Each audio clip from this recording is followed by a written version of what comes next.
Destiny গ্রুপের ৩৭টি প্রতিষ্ঠান, এর মধ্যে অ্যাকশনে ছিল ৩ থেকে ৫টি। Destiny ২০০০ limited, destiny multipurpose cooperative society limited এবং ডেস্টিনি টি প্ল্যান্টেশন লিমিটেড। এই মামলাগুলোর মধ্যে এই প্রতিষ্ঠানগুলোর মধ্যে বিশেষ করে অনেকগুলো প্রতিষ্ঠান শুধুমাত্র রেজিস্ট্রেশন নেওয়া ছিল জয়েন্ট স্টক থেকে। তো এখন প্রশ্ন হচ্ছে স্যার, যে এই যে একটি ডেস্টিনি গ্রুপের একটি প্রতিষ্ঠান থেকে অন্য একটি প্রতিষ্ঠানে যদি টাকা লোন দেওয়া হয়, শর্ট টার্ম লোন দেওয়া হয়, সেক্ষেত্রে এটি কি আসলে মানি লন্ডারিং এর আওতায় পড়ে কিনা?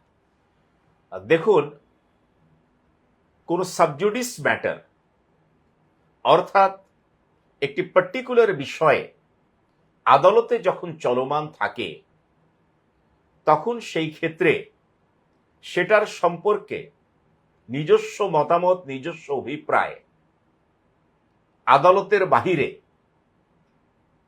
দেওয়াটা সমীচীন নয় বলে আমি মনে করি।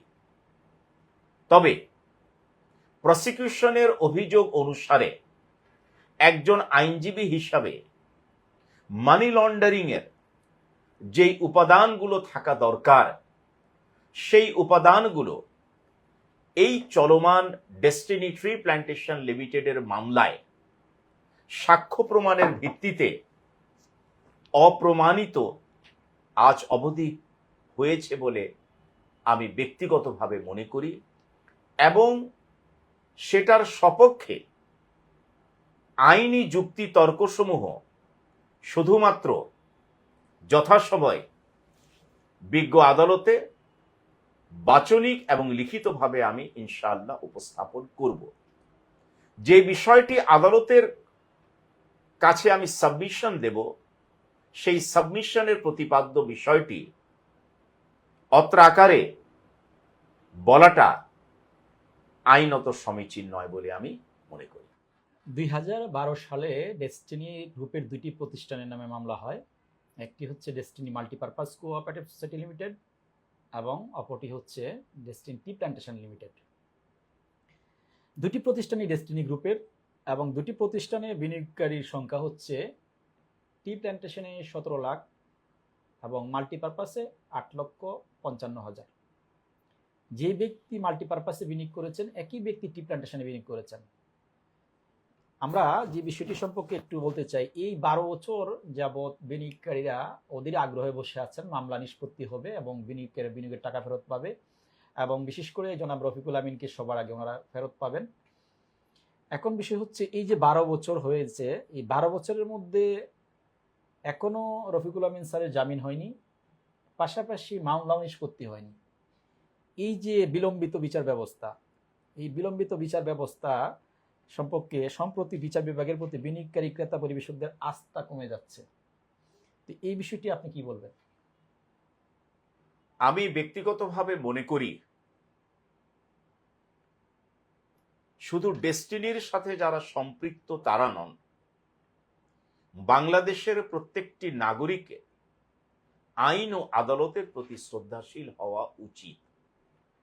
কারণ আপনার আইনি অধিকার আদালত ছাড়া কেউ নিশ্চিত করতে পারেন না। সুতরাং আপনাকে আইনি প্রক্রিয়ার মাধ্যমেই আপনার চাওয়া পাওয়াটা নিষ্পত্তি করতে হবে। ডেস্টিনি মাল্টিপারপাস কোঅপারেটিভ সোসাইটিজ লিমিটেডের মামলায় বিচারিক আদালত যে ব্যাপক পূর্ণাঙ্গ আকারে রায় দিয়েছেন, সেই রায়ের বিরুদ্ধে অ্যাপিল চলমান। অ্যাপিলের নিষ্পত্তিকালে মহামান্য উচ্চ আদালত নিশ্চয়ই যারা বিনিয়োগ করেছেন তাদের টাকা প্রাপ্তির ক্ষেত্রে জনাব মোহাম্মদ রফিকুল আমিন সহ অন্যান্য যারা রয়েছেন, যাদেরকে অভিযুক্ত করা হয়েছে, তাদের সম্পর্কে মামলার গুণাগুণের ভিত্তিতে সেই রায় বহাল রাখা কিংবা বাতিল করা কিংবা অন্য কোনো প্রকারে যে কোনো বিহিত আদেশ দেওয়ার এখতিয়ার অ্যাপেলেট কোর্টের রয়েছে। সুতরাং আমাদের সকলের দায়িত্ব হচ্ছে ধৈর্য ধারণের মাধ্যমে আদালত কি সিদ্ধান্ত দেন, চূড়ান্ত সিদ্ধান্ত দেন, সেই সিদ্ধান্তর অপেক্ষায় আমাদেরকে থাকতে হবে। মনে রাখতে হবে যে যতক্ষণ পর্যন্ত আপিল আদালত চূড়ান্তভাবে ডেস্টিনি ট্রি প্ল্যান্টেশন লিমিটেড কিংবা ডেস্টিনি মাল্টিপারপাস কোঅপারেটিভ সোসাইটিস লিমিটেডের সংশ্লিষ্ট সকল বিষয়, ব্যবসায়িক কার্যক্রম থেকে শুরু করে সমস্ত বিষয়, বিনিয়োগের টাকা ফেরত এবং অন্যান্য বিষয়গুলো যতক্ষণ পর্যন্ত মহামান্য উচ্চ আদালত চূড়ান্ত সিদ্ধান্ত না দিচ্ছেন ততক্ষণ পর্যন্ত ধৈর্য ধারণ এবং অপেক্ষা করতে হবে। কারণ সেই ক্ষেত্রে জনাব মোহাম্মদ রফিকুল আমিন কিংবা ডেস্টিনির অন্য কোনো কর্ণধার ব্যক্তির আদালতকে পাশ কাটিয়ে এককভাবে সিদ্ধান্ত দেওয়ার আইনত কোনো ক্ষমতা এই মুহূর্তে তারা রাখেন না।